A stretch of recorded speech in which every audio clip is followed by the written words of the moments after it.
Depois de muito.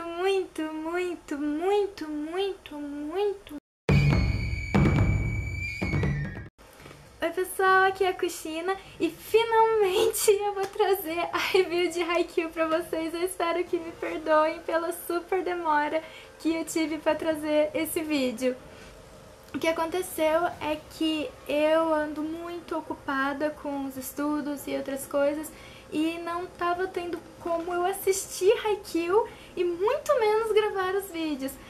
Também aconteceu alguns problemas técnicos em que eu fiz uma gravação anteriormente e acabei perdendo essa gravação, então eu tive que gravar tudo de novo, o que acabou me demandando ainda mais tempo. Mas dessa vez veio.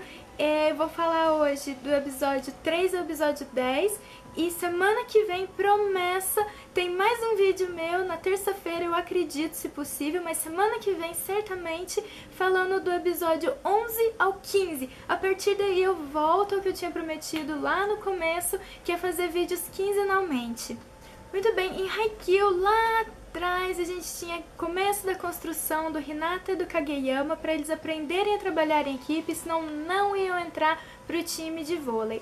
E o acordo eles teriam que ganhar, além de cooperar, eles tinham que ganhar, senão o Kageyama não poderia jogar na posição de levantador. Nisso nós tivemos uma construção muito boa da dinâmica dos dois. Eu acredito, pelo menos, eu vi o começo dessa construção. Me chamou a atenção que essa dinâmica entre o Kageyama e o Hinata me lembrou aqueles primórdios do Naruto, em que o Naruto e o Sasuke começam a se entender, um começa a entender as motivações do outro, um começa a entender os traumas do outro, e isso sem falar diretamente. Você percebe que os personagens não explicitam o que eles estão sentindo, eles se expressam no movimento, se expressam no corpo, né? No jeito de jogar, no jeito de receber, no jeito de bater. Isso é muito interessante, principalmente de shoujo, né, no geral, mas eu acredito que em shoujo principalmente em shounen, meu Deus, eu tô louca! Em shounen, eu acredito que em shounen em geral é assim, mas em shounen de esportes eu acho que fica muito mais destacado, porque o esporte já é uma expressão corpórea, né, como a dança, como outras artes, né, o esporte é uma expressão do corpo, então o corpo fala muito mais do que as palavras. E eu percebi o Hinata e o Kageyama se comunicando corporeamente, como o Sasuke e o Naruto também se comunicavam corporeamente, eles se comunicam no ato e não na fala, né? Acho que esse foi o ponto principal do capítulo 3. No capítulo 4, abriu com a frase do Bernardinho, uma frase linda que aparentemente está em um livro sobre voleibol de um autor japonês. E eu não sei vocês, mas eu fiquei morrendo de orgulho. Ai, o nosso Bernardinho que tá no Brasil, que foi o quê? 12 vezes campeão com o Brasil, alguma coisa assim, mas que é o senhor da seleção brasileira, a potência do vôlei. E ele só sai da seleção brasileira, eu acho que morto ou sei lá. Fiquei muito feliz com a frase do Bernardinho. Eu acho que a frase resumiu muito bem aquele episódio. Ela fez um resumo da alma do episódio, que é aquela coisa de não existe a estrela, né? Pode até ter um destaque, a gente pode ter em jogos de esporte no geral, a gente não pode ter um jogador de destaque. A gente pode ter um jogador de destaque, mas nós não temos um jogador único, um jogador sozinho, que é o senhor especial, que se acha muito especial, ele não faz nada. Acho que podemos citar aqui como exemplo, aproveitando o clima de fim de Copa do Mundo, né? O exemplo do nosso Neymar sozinho, o exemplo do Cristiano Ronaldo, acho que ainda pior, né, do que a situação do Neymar, porque ele estava realmente completamente sozinho naquele time. Então não adianta você ter um dos melhores jogadores do mundo se a dinâmica de grupo não funciona. Por isso que ele fala que é como uma orquestra, porque na orquestra, se não tiver a harmonia do grupo, não sai um som bonito, não sai a arte, né? E eu acho que a arte do esporte, ela funciona assim também. Então, aplausos pro Bernardinho, resumiu o episódio, ficou muito bem simbolizado quando aparece aquela fresta, né? Aquele buraco entre o Kageyama e os ex-jogadores do time dele, que é ele sendo excluído. Apesar de que depois se mostra que não era o Kageyama que se achava tão especial. pelo menos não me passou essa sensação. Ele me passou a sensação que as pessoas julgavam que ele se achava especial. Ele não se achava especial, ele sempre soube que ele precisava dos outros, apesar daquela frase dele nos primeiros episódios, que ele jogaria sozinho se possível. Mas ele tem a consciência de que não é possível. Mas o pessoal fazia essa fantasia de que ele se acha muito especial. E eu acho que isso deu muito certo com o Hinata, porque mesmo o Hinata tendo essa imagem de que ele se acha muito especial, o Hinata não quis fazer o que os outros fizeram, que é, então se você se acha especial, tenta fazer sozinho. Então se você se acha especial, eu vou ser tão especial quanto pra merecer estar com você. Essa foi a sensação que eu tive e eu achei que ficou interessante. No episódio 5 nós tivemos mais a finalização do jogo, o reconhecimento de que a dinâmica dos dois deu certo finalmente. Tivemos a entrada oficialmente deles no time, a reentrada, né, no time, o reconhecimento do Capitão Daichi de que eles realmente estavam aptos, poderiam jogar, o Kageyama ia poder ficar com o título, né, com a posição de levantador, não ia precisar jogar em outra posição, e foi aquela felicidade. Mas o ponto que eu queria destacar, que eu acho que é uma coisa que ninguém se importou, que ninguém tem importância pra isso, mas eu dei muita importância, eu achei muito lindo, que foi a chegada das jaquetas do time, né, do tamanho deles. E uma coisa eu queria eu vou compartilhar com vocês agora. Tadá! Essa daqui é a minha jaqueta do meu time de hóquei. Eu fui assistente de time quando eu morei lá no Japão, então vocês podem ver aqui que é muito bonito ter isso, porque você carrega o nome da escola, né, no caso da minha universidade, e o nome do time, né. Aqui a gente sempre tinha essa tradição de colocar, né, desde 1894. No caso, é que o time de hóquei no gelo existe na Universidade de Hokkaido desde 1894. Desde que a universidade existe, que a universidade existe mais ou menos nessa mesma época também, um pouco mais velha. Esse momento de receber a jaqueta é muito o reconhecimento de que você é parte daquilo e você expressa pro mundo que você é parte daquilo, parte dessa tradição que veio de tão antes de você. Então você carrega um nome, uma história e um sonho, né, de seguir em frente com aquele grupo, aquela equipe. Acho que ninguém se importou com isso, mas eu fiquei muito emocionada. Eu me relembrei muito de quando chegou a jaqueta pra mim, né? Nós vestia a jaqueta e poder andar na universidade com aquela jaqueta. É uma sensação muito gostosa. Eu fico triste da gente não ter esse tipo de tradição ou de, sei lá, de coisa aqui no Brasil, nos colégios, nas universidades, né? As universidades até têm com a jaqueta do curso, né? Mas é diferente você fazer parte de um curso e você fazer parte de um time, né, de esporte coletivo. Eu acho que são pesos um pouco diferentes. É minha visão. O episódio 6 foi aquele momento de totalmente cômico, porque nós temos o nervosismo do Hinata somatizando, né? Aqui eu vou ter que abrir um parêntese para o meu momento psicóloga, né? Mas essa situação de esportistas, né, se expressarem demais com o corpo, também manifestarem, né, essas patologias emocionais, né, as sensações, as emoções no corpo também. Então deu ânsia de vômito nele, deu vontade de ir no banheiro, da diarreia, e isso é muito comum em pessoas que são mais corpóreas, né? Tanto se expressam pelo corpo, como também sentem pelo corpo, não pela mente. Então, mesmo os outros, o pessoal do time, eles não tinham muita noção do que fazer, porque é um natural de se reagir. Então, assim, diminui a pressão, não fala nada, fica quieto. E o Kageyama, eu achei legal que o Kageyama soube lidar com aquela situação no estilo Hinata. Porque talvez se fosse um outro personagem, se fosse uma outra personalidade, o estilo do Kageyama pra cima dele teria um efeito inverso. Mas Kageyama e Hinata se entendem corporalmente, mentalmente, e conseguem colocar as palavras certas no momento certo. No episódio 7, nós temos o fim do jogo, temos aquele momento de reconhecimento, né, do técnico do time adversário, da potencialidade do time. Então, ver que como a dinâmica Kageyama e Hinata trouxe uma inovação muito grande para o time, apesar de todas as falhas que ainda precisam ser melhoradas.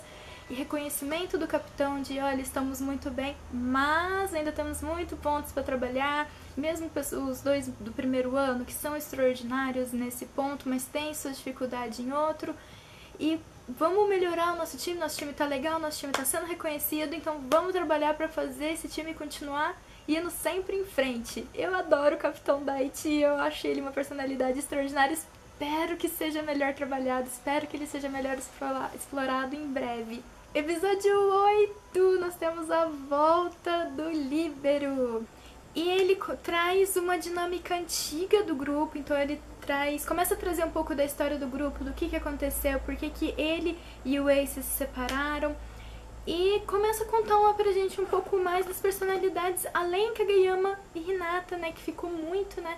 Acho que nós tivemos até o episódio 7 para desenvolver a personalidade desses dois, e agora eles começaram a introduzir melhor os outros dois membros do time, né, o nosso Líbero e o Ace. Uma coisa que eu achei linda foi o Noia falar que é realmente uma das pouquíssimas posições em que uma pessoa baixinha, né, que uma pessoa não muita altura, consegue sobreviver no voleibol. É de líbero, dificilmente vai ser um atacante ou vai ser ou mesmo um levantador, não tem, né, acaba por causa do bloqueador, por causa do bloqueio muito alto, as outras pessoas são muito altas, a gente vê o sofrimento do Hinata nisso, mas eu achei fofo ele falando que ele tá naquela posição não porque ele é baixinho, mas porque ele quer dar o suporte pro jogo continuar, ele quer ser o que... Acho que é exatamente o que o capitão falou, né? O anjo salvador, né? Que mantém a bola em jogo, que mantém a esperança viva. Eu achei isso muito fofo, foi o ponto alto do episódio pra mim. Eu adorei a personalidade dele, achei muito parecida, uma mistura da personalidade do Hinata com a do Tanaka. E eu acho que ele vai ser um bom líbero, não só no sentido técnico, como no sentido de personagem também, de personalidade que agrega pro time. No episódio 9 nós temos a volta do Ace, então já temos aí dois personagens extremamente importantes, duas posições extremamente importantes e dois personagens também com um grande peso técnico para aquele time específico, né, pros... como é que chama? Os Caraço? Corvos, né? Acho que seria Corvos. E nós temos a volta do Ace, e é uma volta que não é só a volta dele como pessoa, né, física, voltando para o time, mas ele voltando a sentir o que ele sentia pelo voleibol, ele admitindo que estava com medo, ele voltando para os seus companheiros de equipe e voltando a confiar nos seus companheiros de equipe. E no episódio 10, pra mim, foi o ápice da reunião, da formação do time, da consagração dos titulares, dos Caraços, né? Eu achei que foi muito lindo, que foi muito bem desenvolvido e que teve essa consolidação do time, mesmo eles estando separados, né? Parte do time, né? O Ace, o líbero e um dos levantadores estava no time dos já formados, né? Dos veteranos, vamos chamar assim. E o restante do time, com o capitão, né, que é uma das peças mais chaves, estavam do outro lado da rede e mesmo assim teve uma retomada da dinâmica com a participação dos que estavam do outro lado da rede também. Então, aquele momento que é realmente o jogo treino, né, que olha, estamos dos lados opostos da rede, mas nós ainda somos o mesmo time. E nós não vamos pegar leve com vocês, porque nós somos o mesmo time e queremos melhorar. E pra gente melhorar, a gente não pode pegar leve com vocês. Eu gostei muito mesmo de como eles apresentaram a dinâmica. E ficou linda essa montagem final. E coroando com a chegada do técnico, né? Que finalmente o coitado do time não tinha um técnico. Eles estavam dependendo daquele ensinamento passado de veterano pra calouro. E isso é uma coisa que é muito boa, é muito importante, mas infelizmente é realmente limitada.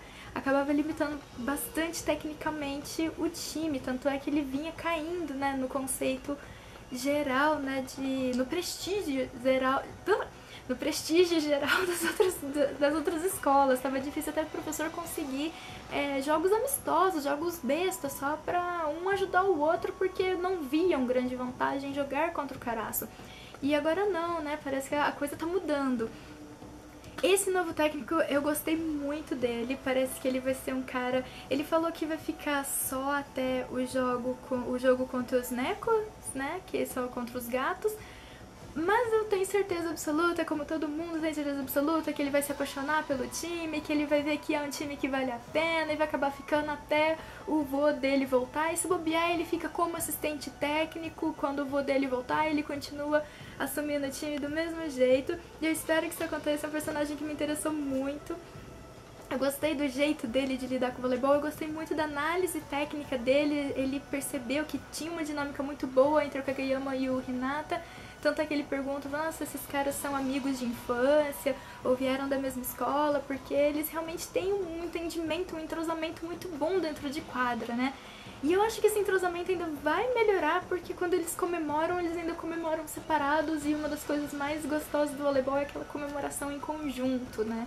Eu, pelo menos, gostava muito, né? Pra além de você pontuar, você faz aquela comemoração em conjunto. Não sei, acho que por eu ser meio lobo, eu tenho essa coisa de viver em alcateia. Não sei explicar. Mas então, no resumo geral, falando agora desses 10 primeiros episódios, eu acredito que foi a apresentação de personagem, basicamente foi a apresentação de personagem e construção da dinâmica do time. Então nós temos agora o time titular consagrado, fechado. Vamos ter aí substituições, vamos ter o desenvolvimento dos outros dois calouros, né, que eu me esqueci do nome deles. É Tsuki e acho que Yamamoto, não, sei lá. Vocês sabem de quem eu tô falando, dos outros dois meninos do primeiro ano.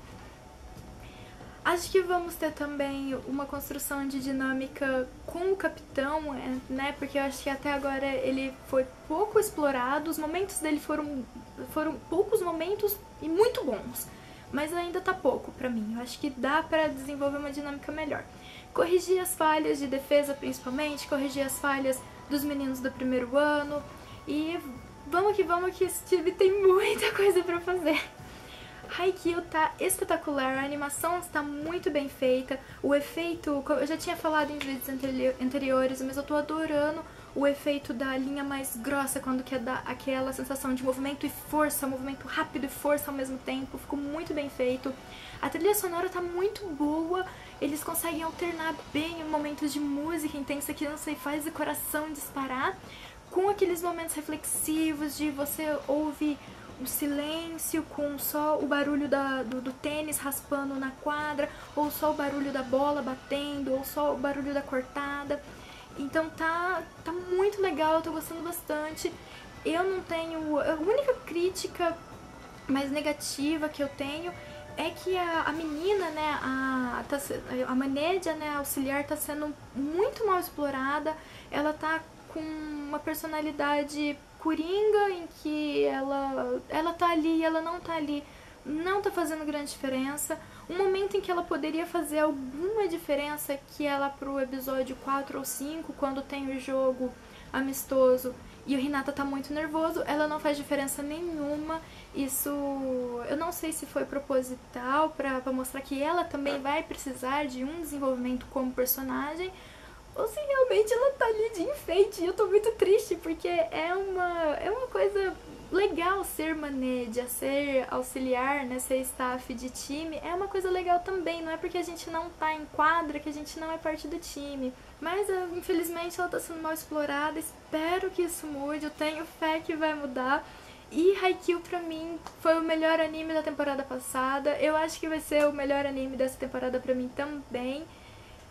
E eu espero que vocês estejam gostando das reviews. Semana que vem tem mais review do episódio 11 e do episódio 15 de uma vez, pra gente alcançar o onde tá. E a partir daí eu vou fazer de 2 em 2 semanas, né, cada 2 episódios, um VideoQuest review pra vocês. Espero que gostem e até a próxima!